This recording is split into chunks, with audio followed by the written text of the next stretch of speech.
Hello friends, नमस्कार, राधे राधे, सभी को गुड आफ्टरनून। और आप सभी का स्वागत है UGC net free online class में। और मेरा नाम, जैसा कि आप सभी को पता है कि मेरा नाम ज्योति है और मैं आपको हिंदी साहित्य पढ़ाती हूँ। और हम यूजीसी नेट जेआरएफ की तैयारी कर रहे हैं। और हमारी जो क्लास है वो 12 बजे होती है, तो सभी को 12 बजे फटाफट आकर क्लास को ज्वाइन करना है।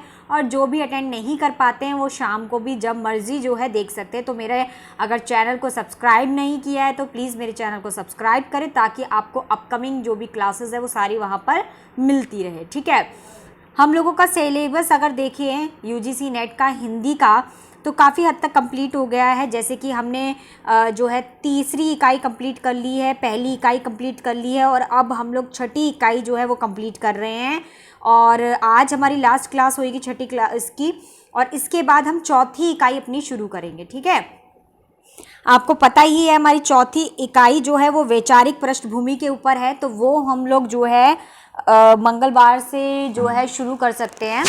और उपन्यास की अगर मैं बात करूं कि हमारी पिछली क्लास कौन सी हुई थी, तो पिछली क्लास की अगर मैं बात करूं तो उपन्यास के ऊपर हमारी पिछली क्लास हुई थी, जिसमें हमने उपन्यास के बारे में जाना था। मैंने आपको जो 13 उपन्यास है उनके बारे में थोड़ा थोड़ा बताया था, और जो भी मुझे उसमें से थोड़ा थोड़ा इम्पॉर्टेंट लगा है, जिसे बच्चे ज़्यादातर मिस कर देते हैं, वो सारी चीज़ें मैंने बताई। बाकी चीज़ें तो ऑलमोस्ट आप लोग कर ही लेते हैं। स्टोरी टाइप का होता है तो उपन्यास आप लोग ज़रूर जो है अच्छे से कर लेते हैं, लेकिन मेन चीज़ जो होती है वो सब आप भूल जाते हैं, ध्यान नहीं देते हैं। और जिस तरीके के क्वेश्चंस बनकर आते हैं उस तरीके की चीज़ें, जो इंपॉर्टेंट फैक्ट्स थे, वो मैंने आप लोगों के साथ शेयर किए थे। आई होप आप लोगों को वो समझ में आए होंगे। वैसे तो ये हॉलीडे होमवर्क था, क्योंकि मैंने आपको 13 उपन्यास दिए, और जो है जिन बच्चों ने कर लिए 13 उपन्यास उनके लिए तो वेल एंड गुड, उनके लिए तो बहुत अच्छा है। जिन्होंने नहीं किए तो करना शुरू कर दीजिए। देखिए, शुरू कर दीजिए करना, क्योंकि ज़रूरी है। आप लोगों को पता है कि हमारा जो सिलेबस है उसमें 10 यूनिट है। आप 6 मंथ में वो 10 यूनिट कवर अप नहीं करवा सकते। 13 दिन लगेंगे 13 उपन्यास करवाने में, 14-15 दिन लगेंगे अगर आप निबंध या कुछ और उठा लोगे उसको करवाने में, तो बहुत टाइम ले लेगा अगर हम एक दिन में एक उपन्यास करवाएंगे तो। इसीलिए मैंने कहा था कि आप लोग जो है टाइम की वेस्टेज ना करें, रोज़ रोज़ एक एक उपन्यास, एक एक निबंध करना शुरू कर दीजिए।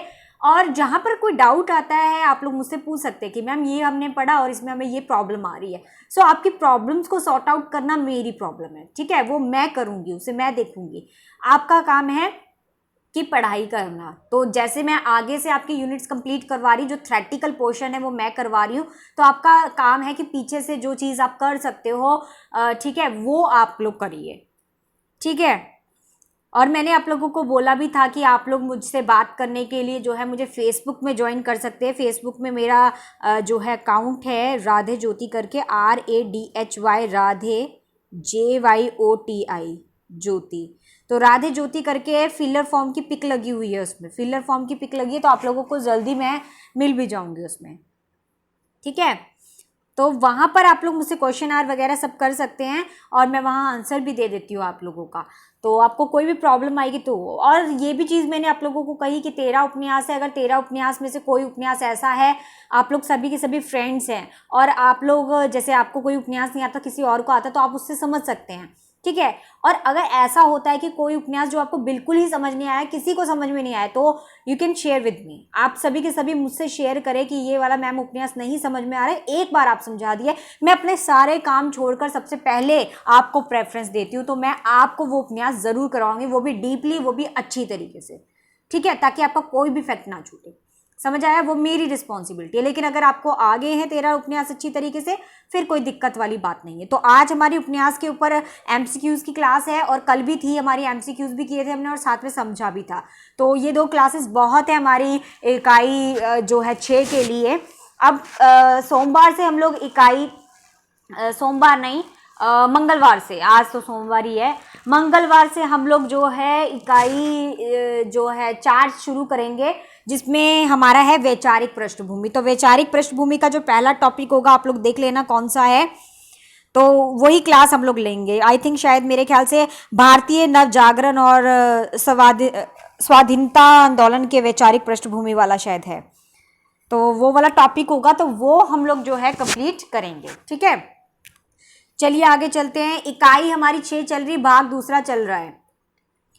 जैसे कि आपको पता है कि हमें 3 क्लासेस लेनी है, तो ज़रूर लेनी है तीनों क्लासेस। जीके की क्लास जो नहीं ले रहे हैं लेना शुरू कर दीजिए, फर्स्ट पेपर की क्लास लेना शुरू कर दीजिए, और सेकंड पेपर जो कि मेरा सब्जेक्ट बेस्ड है हिंदी, तो वो लेना शुरू कर दीजिए। ये तीनों चीज़ें अगर आपने पकड़ ली, अपना एक रूटीन बना लिया, टाइम टेबल सेट कर लिया, तो बहुत वेल एंड गुड। सर ने भी एक टाइम टेबल की वीडियो डाली हुई है, आप सभी के सभी उसे देख सकते हैं।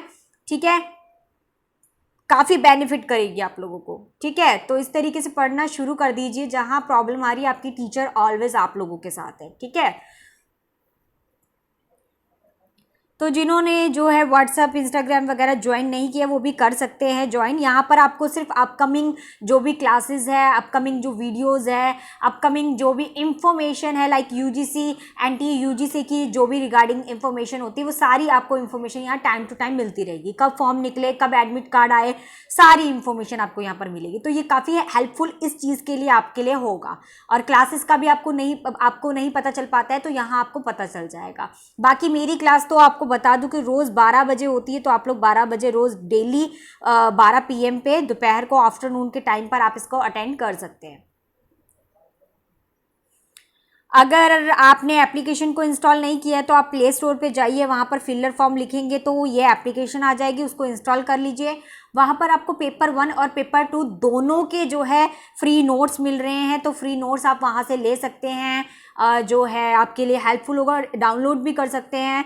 ठीक है, लाइव क्लासेस जो कि हमारी चलती है रोज़ रेगुलर लाइव क्लासेस आप लोग ले सकते हैं। तो इसी तरीके से अगर चैनल को सब्सक्राइब नहीं किया तो वो भी कर दीजिए, क्योंकि वहाँ पर आपको सारी अपकमिंग जितनी भी क्लासेस होगी वो मिल जाएगी इजीली, आपका कुछ लॉस नहीं होने वाला। ठीक है, 5000 MCQs and previous year question papers भी है, तो प्रैक्टिस करने के लिए ये वेल एंड गुड है। आपको एक्स्ट्रा कोई बुक लेने की ज़रूरत भी नहीं पड़ेगी, यहीं पे आपकी बहुत सारी प्रैक्टिस हो जाएगी, क्योंकि इसमें बिल्कुल सीरीज वाइज जो है सारे के सारे प्रीवियस ईयर के क्वेश्चन पेपर्स आपको यहाँ पर मिल जाएंगे। 100% ऑफ है, 1 रुपये भी नहीं देना आपको। अब बात करते हैं हम उपन्यास की, और इकाई हमारी कौन सी चल रही है? इकाई 6 चल रही है, भाग हमारा दूसरा चल रहा है, क्योंकि इससे पहले वाला भाग हमारा 1 था। ठीक है, तो ये दूसरा भाग है, सिर्फ 2 क्लासेस ही हुई है उपन्यास के ऊपर। इसके बाद हम चौथा सेक्शन शुरू करेंगे, मतलब इकाई 4 शुरू करेंगे। अब कौन कौन से उपन्यास की हमने यहाँ पर चर्चा करनी है, उनका एक बार नाम और उनके जो लेखक है उनका नाम मैं आपको बता दूं, क्योंकि ये भी याद होना आपको ज़रूरी है। आधे से ज़्यादा देखिए, ये तो बहुत ही ज़्यादा गलत बात हो जाएगी अगर आप उपन्यास के राइटर्स ही याद नहीं करोगे, तो ये तो बहुत ही गलत बात हो जाएगी। तो इसलिए आप लोगों को क्या करना है कि उपन्यास के साथ साथ उनके राइटर तो पता होने चाहिए एट लीस्ट। ठीक है, फिर टाइम पीरियड सन हो जाता है। देखिए क्या क्या याद करना है। सबसे पहली चीज़, लेखक याद करना है आपको कि इसका लेखक कौन है, किसने लिखा है ये उपन्यास। ठीक है, दूसरे फैक्ट क्या है, आपको क्या याद करना है? आपको पात्र, सारे के सारे पात्र याद करने हैं, जितने भी पात्र उसमें है, उस उपन्यास में है, उन सबका नाम याद करना है, उनका काम क्या है वो भी याद करना है। तो ना पात्र के साथ साथ उनका काम भी आपको याद करना है।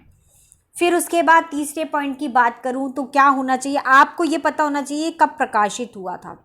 तो प्रकाशित सन आपको याद होना चाहिए कि कब ये उपन्यास प्रकाशित हुआ था। फिर इस लेखक के और कौन कौन से उपन्यास है वो आपको क्रम वाइज याद होने चाहिए, बिल्कुल सीक्वेंस में, क्रम में आप लोगों को याद होना चाहिए, क्योंकि क्रम में पूछ लिया जाता है। बोल देते हैं कि बोल देते हैं प्रेमचंद के जो उपन्यास है उनको क्रम में लगाइए, तो आखिरी उपन्यास तो वो प्रेमचंद का यही था, गोदान, तो सबसे लास्ट में गोदान आ जाएगा। तो इस तरीके से उपन्यास का क्रम पूछ लिया जाता है।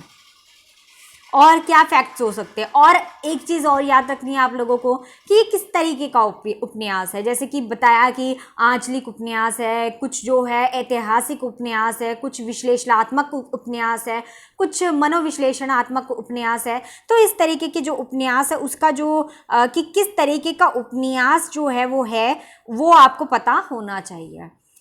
और क्या फैक्ट्स होते हैं जो पता होने चाहिए आपको? आपके दिमाग में कुछ आ रहा है तो आप लोग बता सकते हैं, शेयर कर सकते हैं मुझसे। ठीक है, और क्या फैक्ट्स होते हैं जो ध्यान में रखने चाहिए? अच्छा, खंडों का भी ध्यान रखना है। अगर कोई उपन्यास कई खंडों में विभाजित है तो पता होना चाहिए कि आपको कि कितने खंडों में विभाजित है, और उनके खंडों में जो विभाजित कर रखा है तो कौन कौन से खंड है और उसमें क्या क्या जो है वो बता रखा है। तो ये सारी चीज़ें भी आप लोगों को पता होनी चाहिए, ठीक है, क्योंकि इसमें से भी प्रश्न जो है वो कई बार बनकर आ जाता है कि कितने खंड है। और कैरेक्टर बिल्कुल अच्छी तरीके से डीपली करना, क्योंकि उनके जो भी बच्चे होंगे आगे या कुछ भी जो है पात्र होंगे, जैसे जैसे पात्र उसमें दिखाए गए होंगे, ठीक है, उन सभी पात्रों को अच्छी तरीके से डीपली करना। खंड तो मैंने बता ही दिया आपको कि खंड तो आपको करना ही है।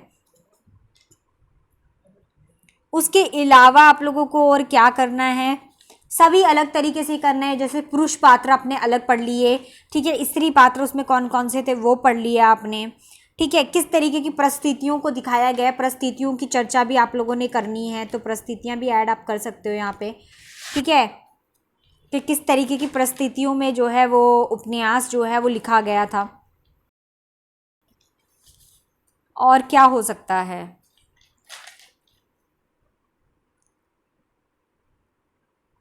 तो प्रकाशित उपन्यास तो हो ही गया है,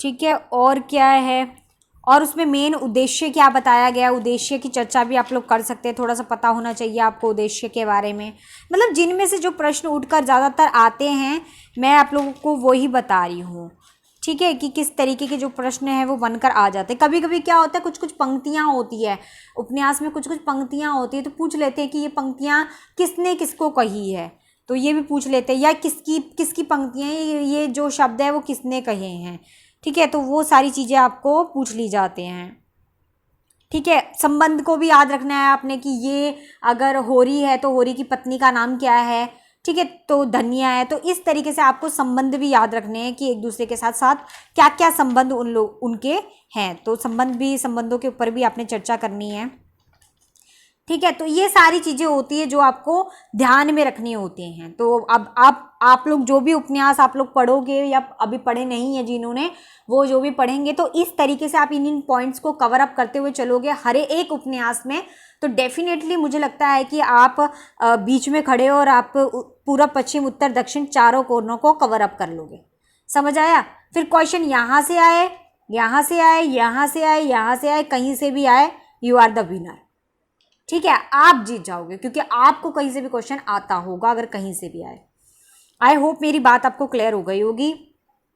अब पढ़ते हैं थोड़ा सा उपन्यास की तरफ, तो देखते हैं। पहला उपन्यास है देवरानी जेठानी की कहानी। तो देवरानी जेठानी की कहानी जो उपन्यास है वो किसका है, पंडित गौरीदत्त का उपन्यास है।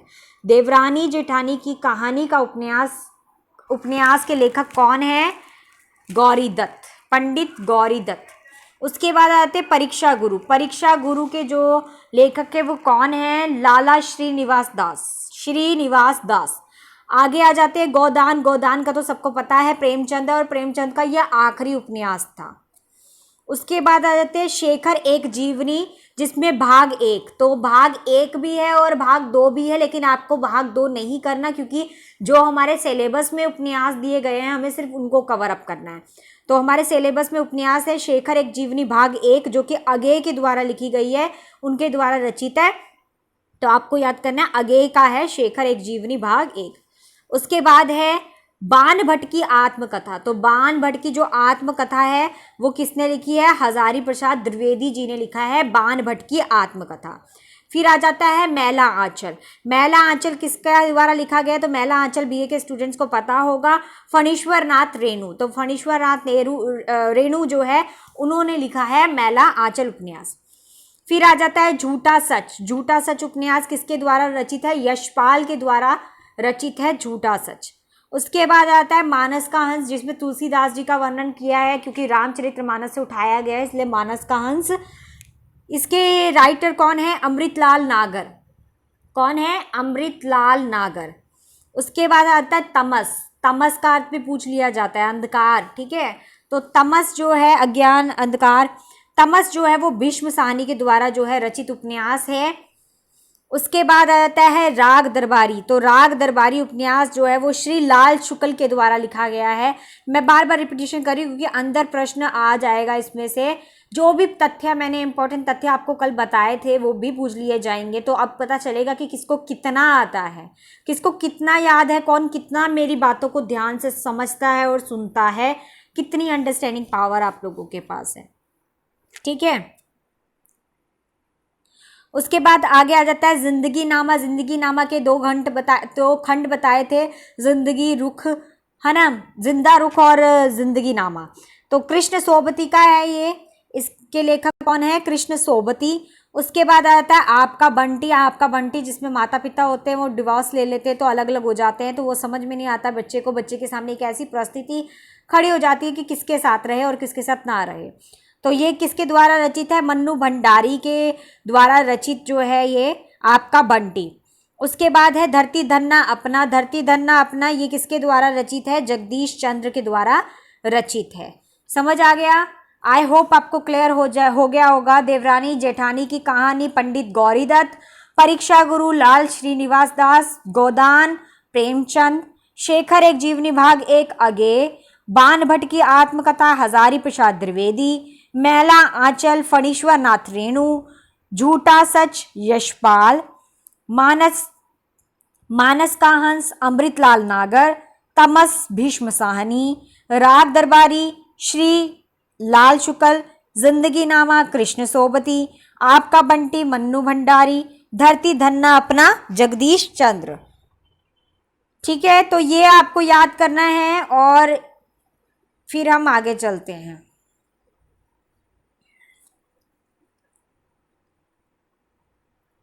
जिनके पास सिलेबस नहीं है वो इसका स्क्रीनशॉट ले सकते हैं, स्क्रीनशॉट ले सकते हैं जिनके पास सिलेबस नहीं है।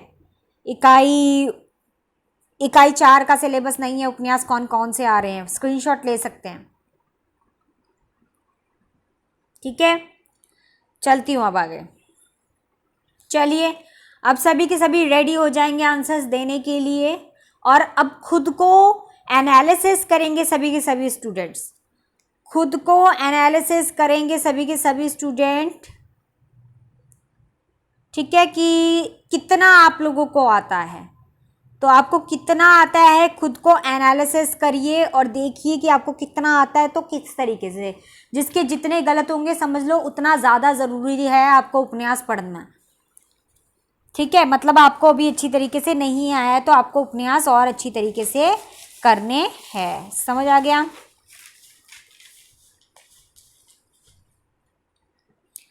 अब सबसे पहला उपन्यास हमारा क्या है, ध्यान देंगे। सबसे पहला उपन्यास कह रही हूँ, सबसे पहला प्रश्न क्या है, प्रश्न शुरू हो गए हैं। 40 प्रश्न होंगे, सभी ने अपने अपने आंसर्स देने हैं कमेंट सेक्शन में। समझ आया? और आप लोगों को पता भी चलेगा कि आप लोगों का कितना करेक्ट आंसर है। देखिए, सबको दिखेंगे आंसर आप लोगों के, तो सभी के सभी जितने भी व्यूवर्स हैं सभी के सभी जो है कमेंट सेक्शन में कमेंट करके आंसर्स करेंगे। आता है नहीं आता है कोई प्रॉब्लम नहीं है, फिर भी कमेंट करेंगे सभी के सभी, क्योंकि मैंने जो समझाया है उन्हीं में से ज़्यादातर डाले। मुझे पता है कि उपन्यास ज़्यादा लोगों ने नहीं पढ़े होंगे, इसीलिए जो कल की क्लास आप लोगों ने अटेंड की होगी, परसों की क्लास जिन लोगों ने अटेंड की होगी उन्होंने अगर ध्यान से सुना होगा तो वो लोग ये लोग क्वेश्चंस कर लेंगे ये वाले।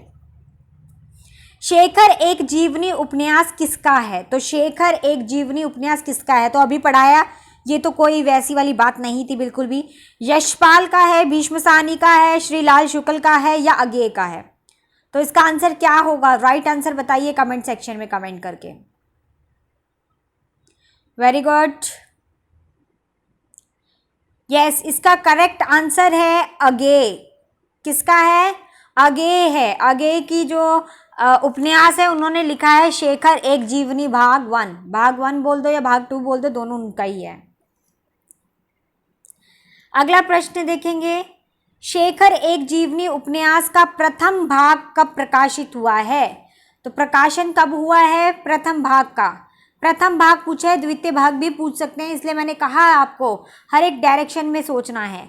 1941 में, 1968 में, 1944 में, 1955 में। तो इसका राइट आंसर क्या होगा जल्दी से बताइए कमेंट सेक्शन में कमेंट करके। कीजिए कीजिए, सभी के सभी कमेंट करेंगे कमेंट सेक्शन में।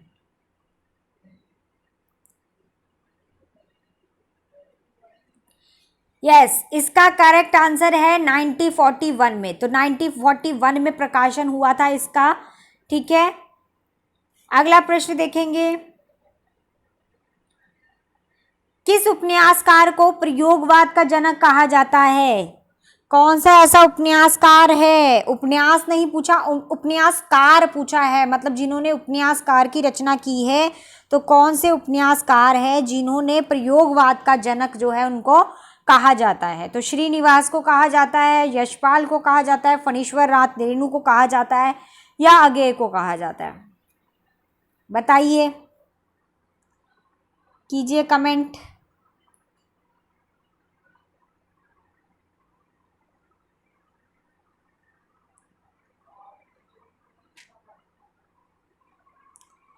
कीजिए कीजिए, सभी कीजिए कमेंट। एक दो कमेंट, तीन चार कमेंट से कुछ नहीं होता, ज़्यादा से ज़्यादा कमेंट्स चाहिए मुझे, ताकि मुझे पता चले कि भाई हाँ इतने सारे लोग पार्टिसिपेट कर रहे हैं। देखिए, हार जीत मैटर नहीं करती है कि कौन हार गया कौन जीत गया, तो वो तो फिर भी विनर है अपने आप में, लेकिन वो स्टूडेंट कभी विनर नहीं हो सकते जो सीट में बैठे हुए हैं लेकिन ना हार में शामिल हुए और ना जीत में शामिल हुए। तो पार्टिसिपेशन करना ज़्यादा इंपॉर्टेंट है, doesn't matter who is winner.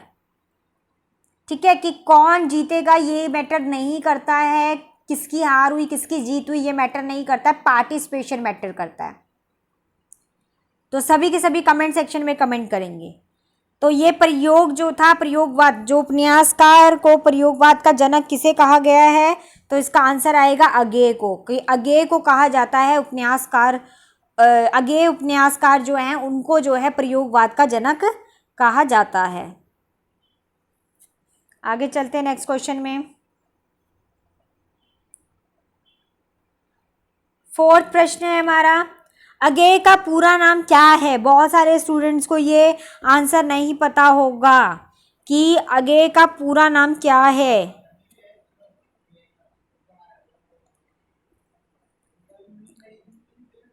इसमें तो साफ पता चल रहा है आंसर।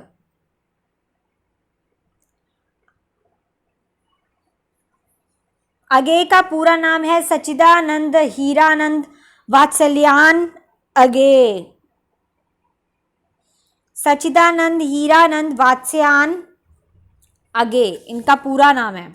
ठीक है, चलिए, तो first is a right answer.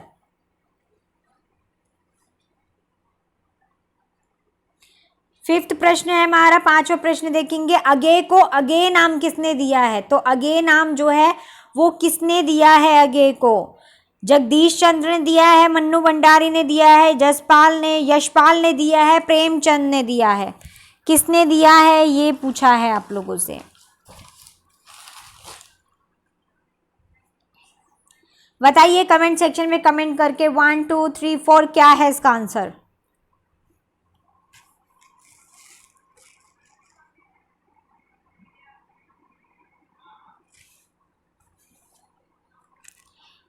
तो इसका राइट आंसर है प्रेमचंद। फोर्थ इसका आंसर है राइट, अगेय को अगेय नाम जो है प्रेमचंद ने दिया है।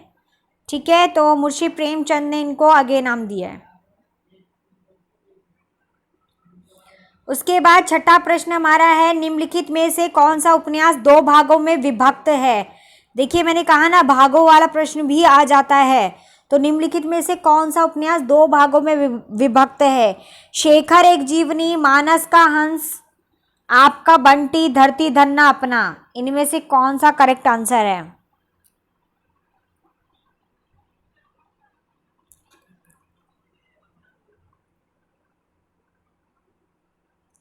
कीजिए कीजिए, जल्दी कमेंट कीजिए, और कमेंट्स चाहिए मुझे।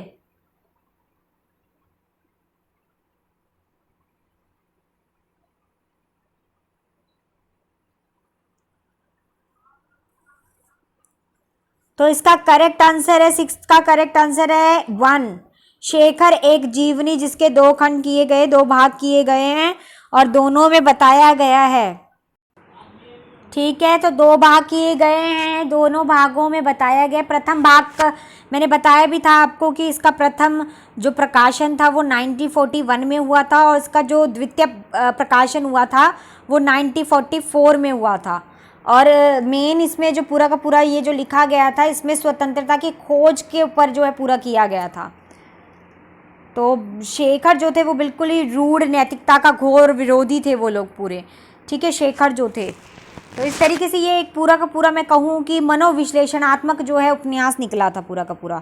अगेय के द्वारा रचित था ये उपन्यास, शेखर एक जीवनी। ठीक है, अब आगे चलते हैं।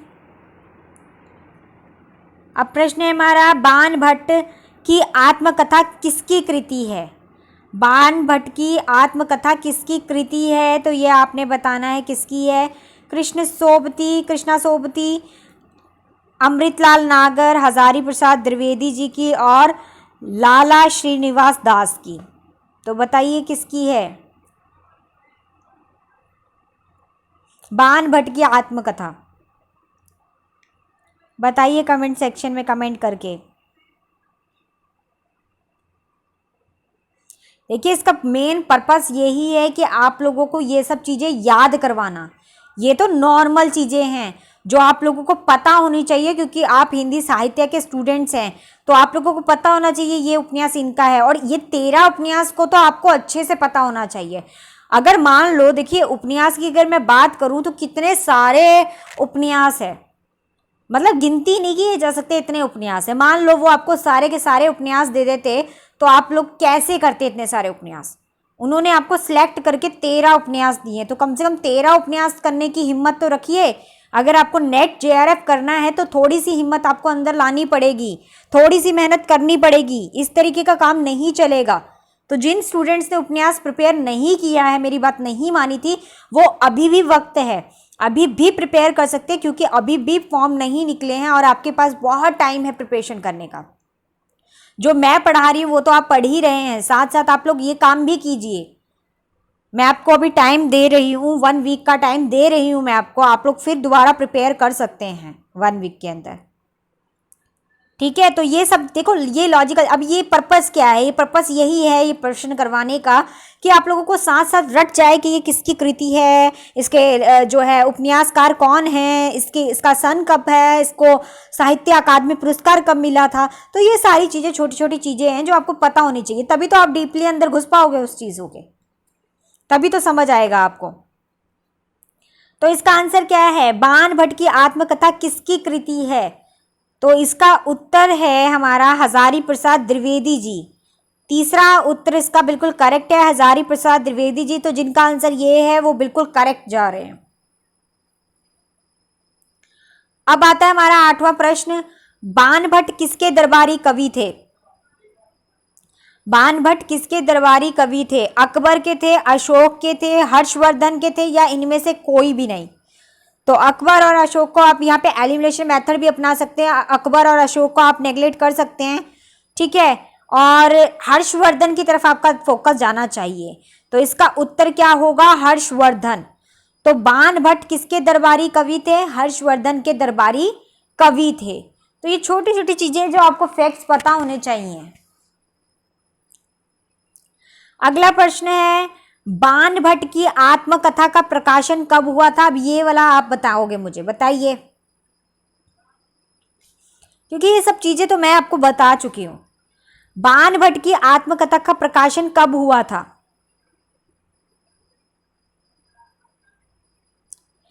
1946 में, 1944 में, 1941 में, 1998 में?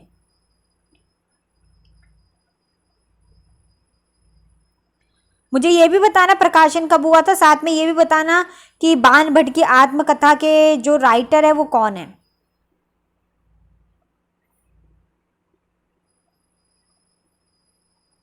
क्योंकि अभी तो बताया थोड़ी देर पहले। ठीक है, तो बाण भट्ट की आत्मकथा का प्रकाशन जो है हमारा 1946 में हुआ था। तो इसका उत्तर होगा हमारा ए 1 होगा इसका प्रश्न का उत्तर। 1946 1946 में आत्मकथा का प्रकाशन हुआ था और इसकी जो कृति वो किसने लिखी थी? हजारी प्रसाद द्विवेदी जी ने लिखी थी। ठीक है, चलिए आगे चलते हैं। 10वें प्रश्न में चलते हैं। 10वां प्रश्न है, किस व्यक्ति ने बाणभट्ट की आत्मकथा को क्लासिक रोमांटिक उपन्यास कहा है? किस व्यक्ति ने बाणभट्ट की आत्मकथा को क्लासिक रोमांटिक उपन्यास कहा है? प्रश्न को समझना बहुत ज़्यादा ज़रूरी है। कभी कभी हम प्रश्न को ढंग से पढ़ते नहीं और उत्तर कर देते, तभी हमारे आंसर गलत हो जाते हैं। तो कौन है जिन्होंने क्लासिक रोमांटिक उपन्यास कहा था? डॉक्टर बच्चन सिंह ने, आचार्य रामचंद्र शुक्ल जी ने, कृष्ण सोबती ने और मन्नू भंडारी ने। तो क्या उत्तर होगा आप लोगों का? तो इसका सही उत्तर है हमारा डॉक्टर बच्चन सिंह। तो इसका उत्तर है पहला, डॉक्टर बच्चन सिंह जो है उन्होंने बाणभट्ट की आत्मकथा को क्लासिक रोमांटिक उपन्यास कहा है। ठीक है, 11वां प्रश्न है हमारा, भटनी पात्र जो है वो किस उपन्यास का सर्वाधिक महत्वपूर्ण काल्पनिक पात्र है? भटनी जो है वो किस उपन्यास का सर्वाधिक महत्वपूर्ण काल्पनिक पात्र है? तो काल्पनिक पात्र के रूप में भटनी को लिया गया है। कौन सा उपन्यास में लिया गया है? बाणभट्ट की आत्मकथा में, मानस का हंस में, जिंदगी नामा में या आपका बंटी? तो इनमें से कौन से उपन्यास में भटनी को एक काल्पनिक पात्र के रूप में लिया गया है?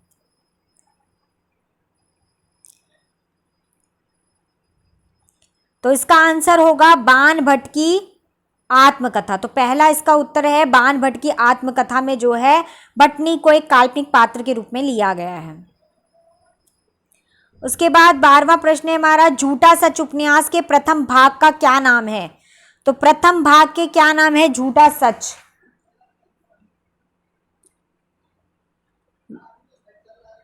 मेरी तरफ से तो आप मुझे पहला भी बता देना और दूसरा भी बता देना, क्योंकि इसके साथ साथ आपको दूसरा भी फिर याद हो जाएगा। झूठा सच उपन्यास के प्रथम भाग का क्या नाम है?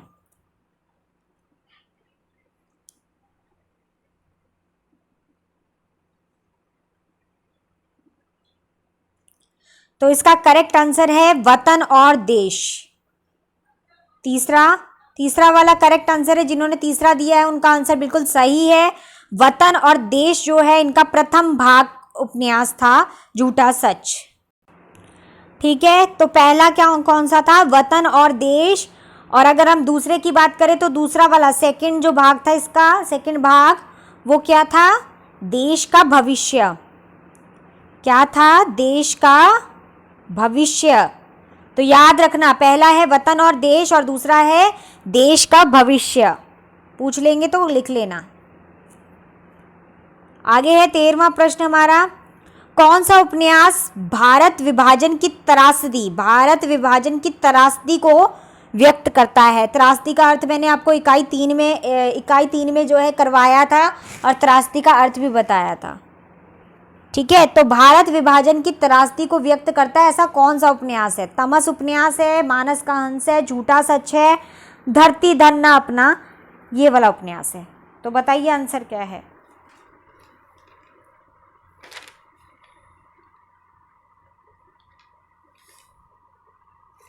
कीजिए कमेंट कीजिए। तो इसका करेक्ट आंसर है हमारा झूठा सच। तीसरा ऑप्शन इसका बिल्कुल करेक्ट है। तो जिनका आंसर तीसरा वाला है वो बिल्कुल सही जा रहे हैं। 14, आप लोग सभी के सभी अपनी शीट बना रहे हैं ना? आपने 40 में से अपने आप को वैल्यू करनी है और सभी मुझे जो मैंने जो है ग्रुप बना रखा है, आप लोग सभी मुझे वहाँ पर बताएंगे कि किसके कितने मार्क्स आए हैं। मैं चेक करूँगी। मुस्कान, नंदनी, सभी के सभी स्टूडेंट्स जितने भी मेरे हैं, नाम अनाउंस करने की ज़रूरत है तो नाम अनाउंस कर देती हूँ, और नहीं करने की ज़रूरत तो भी बता दीजिए। लता हो गए, डिजिटल स्पोर्ट हो गए, सुदेश हो गए, हेमराज, लवली, ठीक है, छवि, नेहा, पिंकी, मुस्कान, नंदनी, नरेंद्र, रिंकी, फूल, सोनिका, अमित, कमलजीत, परमेश्वरी, दुर्गा, निशु। ठीक है, तो ये सारे के सारे जितने भी स्टूडेंट हैं, ज्योति, जितने भी स्टूडेंट आप सभी के लिए बोल रही हूँ मैं, सभी मुझे आउट ऑफ 40 में से बताएंगे कि कितने मार्क्स आप लोगों ने कैरी किए हैं। ठीक है, तो जितने भी आए होंगे, 20 आए होंगे, 30 आए होंगे, 40 आए होंगे, जितने भी आपके मार्क्स आए हैं, आप लोग मुझे जो आप लोगों ने फेसबुक में ज्वाइन किया होगा, वहाँ पे ग्रुप को ज्वाइन किया होगा, तो उस ग्रुप में आप सभी के सभी मुझे अपने मार्क्स भेजेंगे 40 में कर कर। समझ आ गया? कॉपी में लिखकर, कॉपी में अपने देखते रहिए, 40 आप कॉपी में बना लीजिए, 1 2 3 4 5 6 करके ऐसे 40 बना लीजिए, करेक्ट करते जाइए और वहाँ पर मुझे मार्क्स करके स्क्रीनशॉट खींच के आप लोग उसमें डालेंगे। स्क्रीनशॉट चाहिए मुझे आप लोगों का, स्क्रीनशॉट। ओके, स्क्रीनशॉट सभी के सभी मुझे भेजेंगे कि मैम हमारा जो है 40 में से, आउट ऑफ 40 में से इतने मार्क्स आए हैं और मैंने इतना इतना किया। ओके, 14 प्रश्न है हमारा, ग्रामीण जीवन कृषक जीवन कृषक जीवन के शोषण का चित्रण किस उपन्यास में किया गया है? तो ग्रामीण जीवन और कृषक जीवन का जो शोषण का चित्रण किया गया है वो कौन से उपन्यास में किया है? शेखर एक जीवनी में किया गया है, परीक्षा गुरु में किया गया है, गोदान में किया गया है। आई थिंक इसका आंसर तो सभी बच्चों को पता होगा, गोदान। तो गोदान में आपको पता है ग्रामीण और शहरी दोनों जीवन का वर्णन किया, और जो ग्रामीण है उसमें उन्होंने जो है कृषक के जीवन का और उनके ऊपर जो शोषण होता है उसका पूरा वर्णन कर रखा है, कैसे होरी के ऊपर होता है, और होरी जो है वो गोदान करना चाहता है लेकिन वो अंतिम तक जो है अपना गोदान नहीं कर पाता है। उसके बाद 15वां प्रश्न है हमारा, राग दरबारी का प्रकाशन कब हुआ था? तो राग दरबारी का प्रकाशन कब हुआ था ये आप बताएंगे। 1968 में, 1977 में, 1964 में, 1955 में।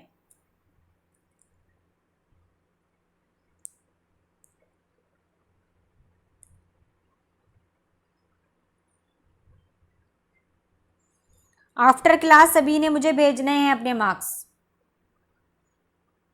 जैसी 1 बजे क्लास खत्म होगी सभी के सभी मुझे तुरंत 1 बजे ही सभी के सभी भेज देंगे। और जो स्टूडेंट नाइट में अटेंड करते हैं एमसीक्यूज वगैरह, वो लोग मुझे नाइट में भेज सकते हैं, जो जॉब करते हैं। ठीक है, आरएस वगैरह आप सभी के सभी जो है रात को नाइट में कर सकते हैं। और एक चीज़ और है कि आप लोग गूगल मीट भी नहीं अटेंड करते। पहले इसका आंसर दे दीजिए फिर बात करती हूँ मैं। तो 15 का करेक्ट आंसर है 1968। तो इसका आंसर फर्स्ट वाला है। जिन्होंने फर्स्ट वाला आंसर दिया है वेल एंड गुड, बहुत अच्छा है, उनका ये आंसर करेक्ट है। ठीक है, सबसे मेन चीज़ है आप लोग गूगल मीट अटेंड नहीं करते। देखिए मैं आपके फ़ायदे के लिए आपको पढ़ा रही हूँ, ठीक है, वरना मुझे कोई भी गूगल मीट करने की ज़रूरत नहीं है।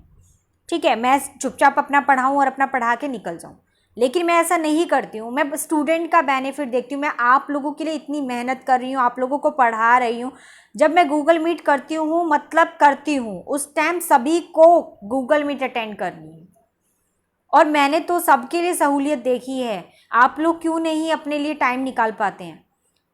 जॉब करते हैं तो आप लोग शाम को तो घर पर आते हैं और मीटिंग हमेशा शाम के टाइम पर होती है। और जो लेडीज़ घर का काम करती हैं वो लोग शाम को फ्री हो जाती हैं। तो आप लोग 1 घंटा नहीं निकाल सकते? मैं ज़्यादा मीटिंग में, आप मुझे बोलोगे ना मैम आधा घंटा मीटिंग कीजिए, मैं बिल्कुल डेफिनेटली आधा घंटा मीटिंग करूँगी। मैं आप लोगों के अकॉर्डिंग चलने के लिए तैयार हूँ, पर कहीं तो आपको मेरे अकॉर्डिंग चलना पड़ेगा। नेक्स्ट टाइम से जब भी मीटिंग होगी, मुझे एक तो सभी के सभी स्टूडेंट चाहिए, ऑल स्टूडेंट मुझे वहाँ पर चाहिए। मेरी स्ट्रिक्ट ये आप लोगों को है कि गूगल मीट जब होगी आप सभी के सभी मुझे वहाँ पे ऑल स्टूडेंट्स चाहिए। जब भी जितने बजे मैं रात को रखूँगी आप लोगों को आना है, चाहे आप 10 मिनट्स आओ, मुझे अपनी प्रॉब्लम बता दो, मैम मेरे को ये प्रॉब्लम है, मैं अटेंड नहीं कर पा सकती, कैन आई गो, मैं जा सकती हूँ तो, या जा सकता हूँ तो मैं खुद भेज दूँगी आप लोगों को कि जाइए। ठीक है, पर सभी की सभी अटेंड करेंगे, चाहे 10 मिनट्स करें चाहे 5 मिनट करें, पर सभी के सभी अटेंड करेंगे। ओके, आई होप अब इसके बाद कोई भी मुझे गूगल मीट में ऐसे करे, क्योंकि देखो अगर नेक्स्ट टाइम भी कम स्टूडेंट्स होंगे तो डेफिनेटली मैं कभी गूगल मीट नहीं करने वाली आप लोगों के साथ। मैं कोई गूगल मीट नहीं करने वाली, मैं फिर चुपचाप जैसे पढ़ाती हूँ वैसे पढ़ाऊँगी, बस दैट्स ऑल। तो इसलिए आप लोगों को सबको गूगल मीट को अटेंड करना है आपके बेनिफिट्स के लिए गूगल मीट। और नेक्स्ट टाइम से मैं गूगल मीट में कुछ ना कुछ ऐसा मटेरियल रखूँगी जिसमें आपको इंटरेस्ट होगा। और जो है एक स्टूडेंट ने मुझसे पूछा था कि मैम आंचलिक क्या होता है, और बहुत सारे स्टूडेंट्स बोलते हैं मैम उपन्यास क्या होता है। तो ऐसा करूँगी कि नेक्स्ट जो गूगल मीट होगी वो इसी के ऊपर रखूँगी, तो जो भी अटेंड करेगा उन्हें पता चलेगा कि आंचलिक उपन्यास किसे कहते हैं, ठीक है, कहानी क्या होती है, निबंध क्या होता है। तो ये सारी चीज़ें और भी बहुत सारी चीज़ें, कुछ चीज़ें जो है मैं आप लोगों के से गूगल मीट पे ही शेयर करूँगी, यहाँ पर शेयर नहीं करूँगी, ठीक है। तो सभी के सभी गूगल मीट अटेंड करेंगे। चलिए अब आगे चलते हैं। 16 प्रश्न हमारा क्या है, अब थोड़ा स्पीड पकड़ के करते हैं। होरी का चरित्र जो है भारत के अजय किसान का चरित्र है। गोदान उनके भागीरथ प्रयत्न की गाथा है। ये जो है किसने कही है ये लाइन, कि होरी तो जो है वो चरित्र के भारत अजय किसान का चरित्र होता है, लेकिन जो गोदान है वो भागीरथ प्रयत्न का एक प्रयत्न की एक गाथा है। तो ये किसने कहा है, रामविलास वर्मा ने, यशपाल ने, फणीश्वर नाथ रेणु ने और जगदीश चंद्र ने।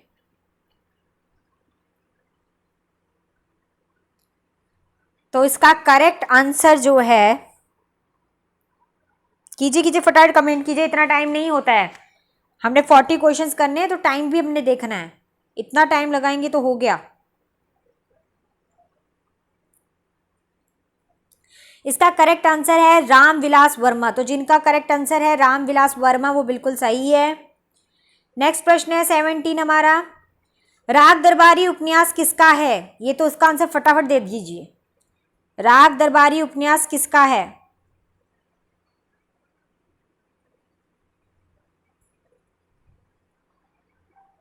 श्री लाल शुक्ल जी का, वेरी गुड, शाबाश। श्री लाल शुक्ल जी का उपन्यास है ये, बिल्कुल करेक्ट आंसर है आप लोगों का। 18वां प्रश्न है, राग दरबारी साहित्य को अकादमी पुरस्कार कब दिया गया था। मैंने बताया था आपको अकादमी पुरस्कार कब दिया गया था राग दरबारी को, 1997 में, 1917 में, 1990 में, 1988 में।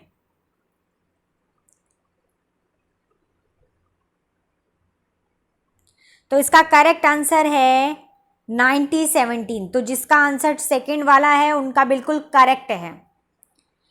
आगे चलिए, जल्दी से देना है फटाक से, इतनी टाइम नहीं लगाना है क्योंकि ऐसे तो आपका पेपर छूट जाएगा।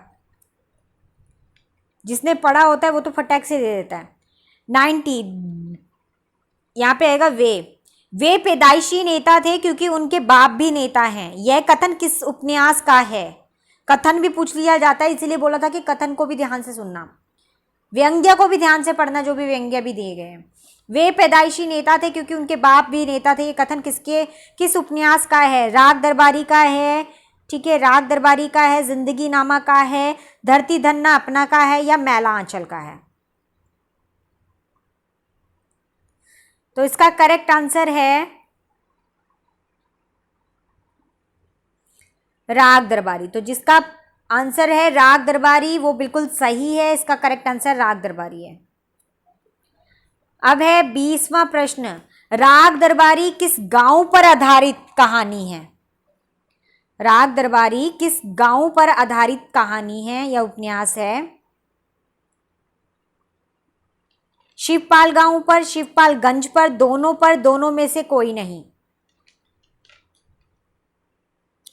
गांव का नाम पता होना चाहिए, राग दरबारी का गांव का नाम पता होना चाहिए।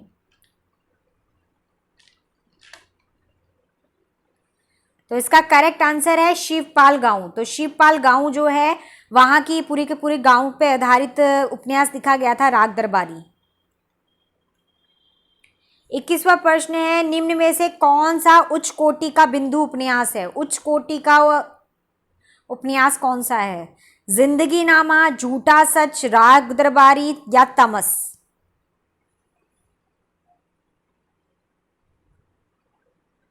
उच्च कोटि का उपन्यास।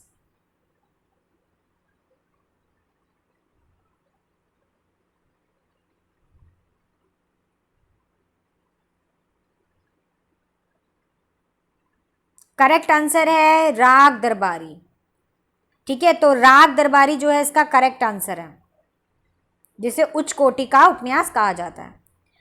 अगला प्रश्न है हमारा, जोगनाथ जो है वो किस उपन्यास के प्रमुख पात्र है। जोगनाथ किस उपन्यास के प्रमुख पात्र है? जिंदगी नामा, धरती धन्ना अपना, आपका बंटी, राज दरबारी, राग दरबारी। बताइए आंसर क्या है?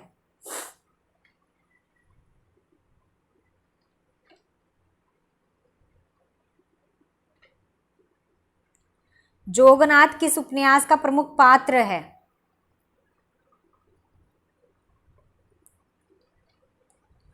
तो राग दरबारी आप लोगों ने पढ़ा होगा, राग दरबारी में ये प्रमुख पात्र है जोगनाथ। ठीक है, 23वां प्रश्न क्या है? 23वां प्रश्न है राग दरबारी उपन्यास का प्रमुख पात्र कौन है? प्रमुख पात्र कौन है इनमें से? बद्री पहलवान, बाबू, ठीक है, वैद्यनाथ, खन्ना, मिस्टर खन्ना।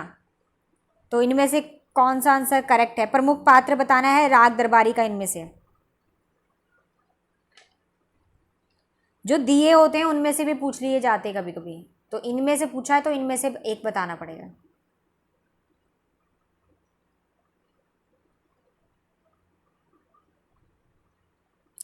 वैसे ये ब नहीं है, वह आएगा यहाँ पे, वैद होते हैं, वैद्यनाथ।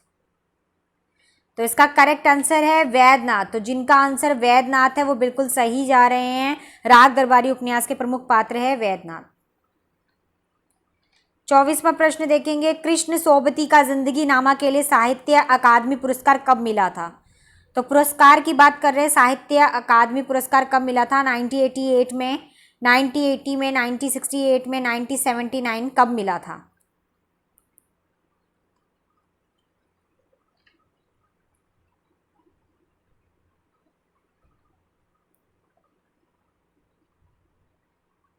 तो इसका करेक्ट आंसर है 1980। तो 1980 में इनको जो है साहित्य अकादमी पुरस्कार मिला था जिंदगी नामा को लेकर। ठीक है, तो जिंदगी नामा के लिए इनको साहित्य अकादमी पुरस्कार दिया गया। किसको? कृष्ण सोबती को। यहाँ से भी आप कनेक्ट करके इसे याद कर सकते हैं। अगला प्रश्न है हमारा, जिंदगी नामा उपन्यास का प्रकाशन कब हुआ था? तो जिंदगी नामा उपन्यास का प्रकाशन कब हुआ था? 1966 में, 1997 में, 1979 में, 1991 में। उसमें आपसे क्या पूछा था? उसमें पूछा था कि उनको जिंदगी नामा के लिए पुरस्कार कब दिया गया था, साहित्य पुरस्कार। इसमें आपसे पूछा जिंदगी नामा उपन्यास प्रकाशित कब हुआ था, प्रकाशित सन बताना है।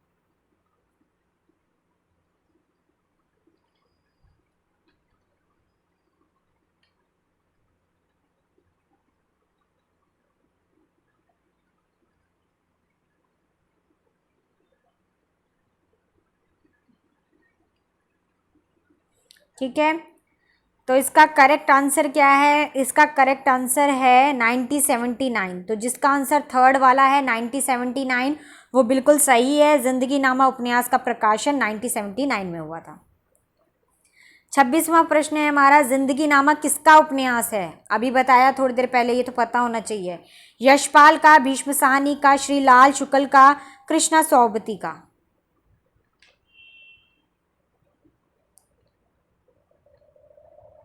किसका उपन्यास है जिंदगी नामा? आई होप ये वाला प्रश्न तो सबका आंसर सही होगा। तो आएगा इसका आंसर कृष्ण सोबती। ठीक है, कृष्ण सोबती इसका करेक्ट आंसर है। तो जिनका ये आंसर है बिल्कुल सही है वो।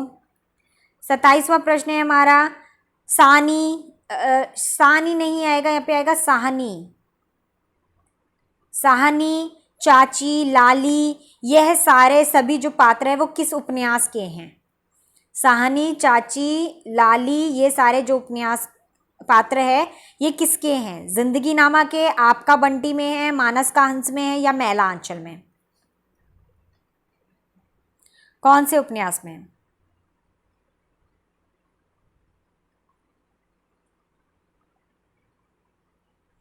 तो इसका करेक्ट आंसर है जिंदगी नामा। तो जिंदगी नामा में ये सारे के सारे है। साहनी उसमें मेन कैरेक्टर, चाची हो गया, लाली हो गया, ये सारे के सारे उसमें पात्र आते हैं। ठीक है, अगला प्रश्न है हमारा 28वां, धरती धन्ना अपना किसका उपन्यास है? ये तो पता होना चाहिए। धरती धन्ना अपना किसका उपन्यास है? फणीश्वर नाथ रेणु का, जगदीश चंद्र का, अमृतलाल नागर का और यशपाल का।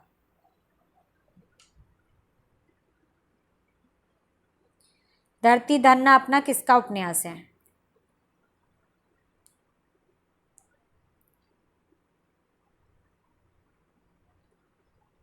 तो इसका आंसर है जगदीश चंद्र का। तो जगदीश चंद्र का ये उपन्यास है धरती धरना अपना। ठीक है, अगला प्रश्न है 29वां। कौन सा उपन्यास में घोड़वाहा गांव पंजाब के दलितों की कहानी का चित्रण किया गया है? पंजाब के दलितों, इधर से भी आपको पकड़ सकते हो। घोड़वाहा गांव के पंजाब के दलितों की कहानी कौन से उपन्यास में चित्रित की गई है? मानस का हंस, राग दरबारी, धरती धरना अपना, शेखर एक जीवनी भाग 1। इनमें से करेक्ट आंसर कौन सा है?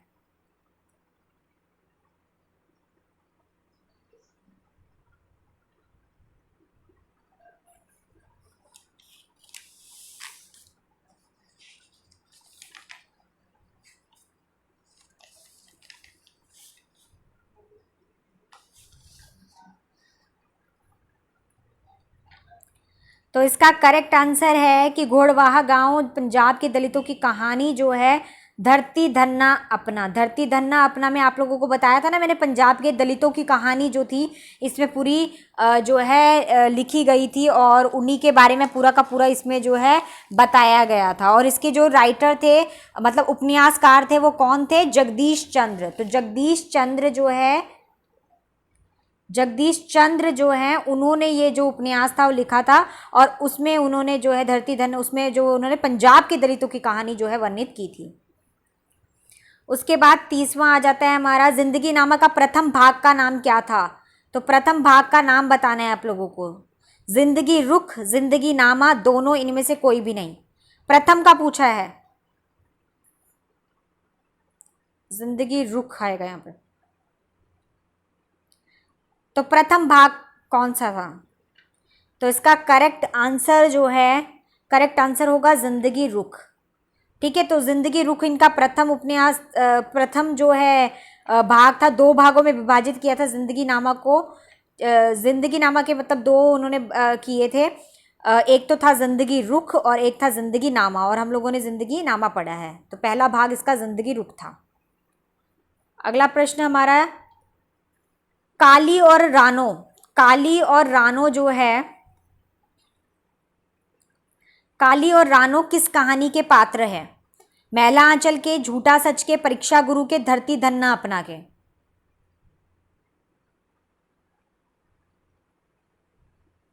तो इसका करेक्ट आंसर है धरती धन्ना अपना। जिसने पढ़ा है उसे समझ में आ गया होगा। धरती धन्ना अपना, उसमें काली और रानो का रोल होता है, तो वो पात्र थे इसमें। उसके बाद 32 क्वेश्चन, कालिदास, जिसे काली कहते, कालिदास किस उपन्यास के नायक थे? देवरानी जेठानी की कहानी के, बाण भट्ट की आत्मकथा के, धरती धन्ना अपना के, या मैला आंचल के?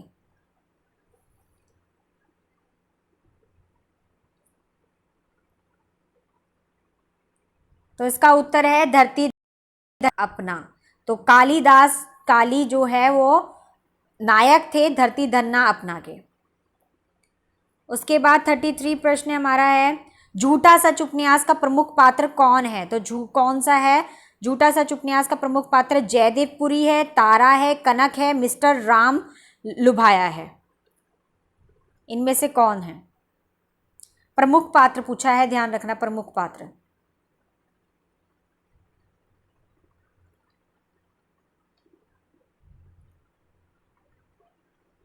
तो इसका करेक्ट आंसर है जयदेव पुरी। तो जयदेव पुरी जो है इसके प्रमुख पात्र हैं।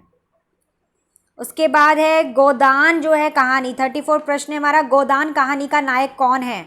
होरी है, धनिया है, गोबर है, राय साहब है। आई थिंक ये तो सबको पता होगा। तो इसका करेक्ट आंसर है होरी। तो जिनका आंसर होरी है वो अपने आप को मार्क्स देख सकते हैं, 1 मार्क्स। ठीक है, 1-1 नंबर के हैं, 40 में से आपको स्कोर करना है अपने आप को, 1-1 नंबर के। 35 प्रश्न हमारा, झूठा सच उपन्यास के दूसरे भाग का नाम बताना है। अभी पीछे बताया तो इसका आंसर भी आप लोग बता सकते हैं। झूठा सच उपन्यास के दूसरे भाग का नाम।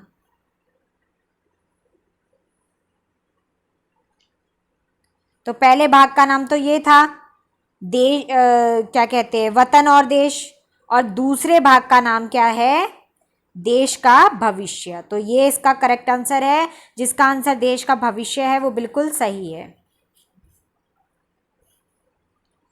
उसके बाद आता है 36 प्रश्न। 36 में है बाण भट्ट की आत्मकथा का मूल केंद्र। देखिए मूल केंद्र बोल दिया उसने, मूल केंद्र क्या है मैंने कल की क्लास में भी बताया था, परसों की क्लास में, मैं भूल जाती हूँ यार, संडे मुझे भूल जाता है। बाण भट्ट की आत्मकथा का मूल केंद्र क्या था, राजनीतिक था, चेतना था, नारी सम्मान की रक्षा थी, या प्रेम था। बाण भट्ट की आत्मकथा में करेक्ट आंसर क्या है?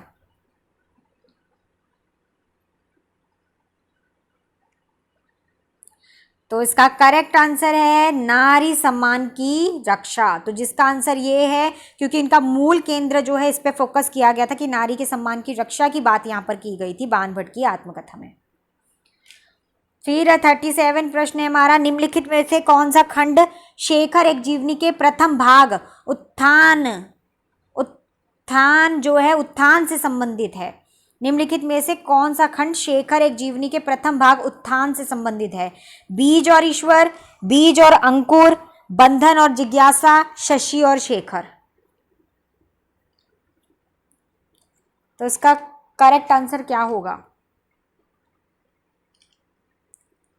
शेखर एक जीवनी के प्रथम भाग जो था वो उत्थान से संबंधित था। तो प्रथम भाग में किसके बारे में चर्चा की गई थी? तो इसका करेक्ट आंसर है बीज और अंकुर, बीज और अंकुर के ऊपर चर्चा की गई थी। तो जिसका आंसर ये होगा उसका बिल्कुल करेक्ट है, वो 1 नंबर दे सकता है अपने आप को।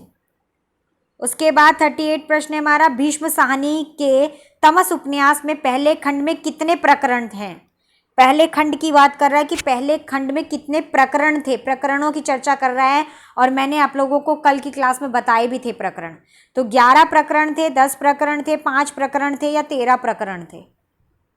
कितने प्रकरण बताए थे मैंने? तो इसका करेक्ट आंसर है 13 प्रकरण। तो 13 प्रकरण जो है इसका करेक्ट आंसर है, 13 प्रकरण बताए थे, जिनका आंसर ये है वो बिल्कुल सही है। 39 हमारा प्रश्न है, परीक्षा गुरु उपन्यास में मदन मोहन के मित्र का नाम क्या था? तो परीक्षा गुरु जो उपन्यास थे उसमें मदन मोहन के जो मित्र थे उसके नाम पूछा गया है। तो कौन थे? चुन्नी लाल थे, शंभू दयाल थे, ब्रज किशोर थे, बैजनाथ थे। मदन मोहन के मित्र का नाम।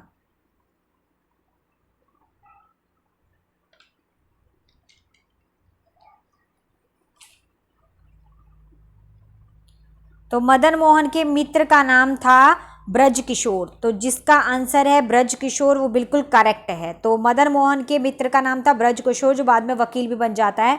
ठीक है, तो पढ़ोगे तो पता चलेगा अब इस उपन्यास का। आगे है हमारा लास्ट प्रश्न 40, प्रेमचंद के उपन्यास गोदान में मिस्टर खन्ना की पत्नी का नाम पूछा गया है। मिस्टर खन्ना की पत्नी का नाम क्या था? धनिया था, मिस मालती था, तारा था, या गोविंदी था? धनिया तो किसकी पत्नी थी? होरी की होरी की पत्नी थी धनिया। मिस मालती, तारा, गोविंदी, क्या आंसर है इसका करेक्ट?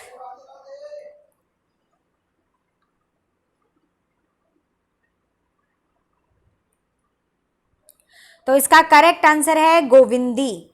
ठीक है, तो करेक्ट आंसर गोविंदी है। मिस्टर खन्ना की पत्नी का नाम था गोविंदी। अब आपके पूरे 40 क्वेश्चन हो गए हैं, और सभी के सभी मुझे स्क्रीनशॉट करके 40 के 40 जो भी स्क्रीनशॉट आपने क्लिक किया होगा एक साथ, वो मुझे शेयर कर सकते हैं ग्रुप में, जहाँ पे मैंने बोला है आप लोगों को। फेसबुक में जिन्होंने नहीं फॉलो किया वो कर सकते हैं फेसबुक में, वहाँ पे एक अकाउंट बना हुआ है जिसमें हम लोग चैटिंग करते हैं सभी के सभी स्टूडेंट्स। तो सारे स्टूडेंट्स की चैटिंग्स मैं पढ़ती हूँ और रिस्पॉन्स करती हूँ, तो आप लोग भी वहाँ पर ज्वाइन कर सकते हैं। और वहाँ पर जो है सभी के सभी मुझे अपना स्क्रीनशॉट भेजेंगे ताकि मुझे पता चले कौन सा स्टूडेंट कितनी मेहनत की थी और कितने मार्क्स लिए हैं। तो 40 में से अपने आप को एनालिसिस करके सभी मुझे भेजेंगे। जो रात को फ्री होते हैं वो लोग रात को भी भेज सकते हैं। ठीक है, तो मैं वेट करूँगी आपकी शीट्स का। तो चलिए, अब हमारे MCQ सारे कंप्लीट हो गए हैं। अगर किसी को डाउट क्वेरी होगा तो मुझे बता सकता है। कोई उपन्यास जो अच्छे समझ में नहीं आया होगा मुझे बता सकता है, मैं वो उपन्यास करवा दूंगी। अब हम जो है मंगलवार से अपनी नई क्लास शुरू करेंगे, नई इकाई शुरू करेंगे। इकाई 4 हम लोग शुरू करने जा रहे हैं जो वैचारिक पृष्ठभूमि के ऊपर होगी। तो अब हम उस टॉपिक को करेंगे। तो हम काफ़ी अच्छी तरीके से अपने सिलेबस को कंप्लीट कर रहे हैं और आप लोग भी पढ़ते रहिए, मुस्कुराते रहिए और हंसते रहिए, हमेशा खुश रहिए और मेरी ब्लेसिंग हम लोग हमेशा आप लोगों के साथ है। तो bye, Radhe Radhe, have a nice day.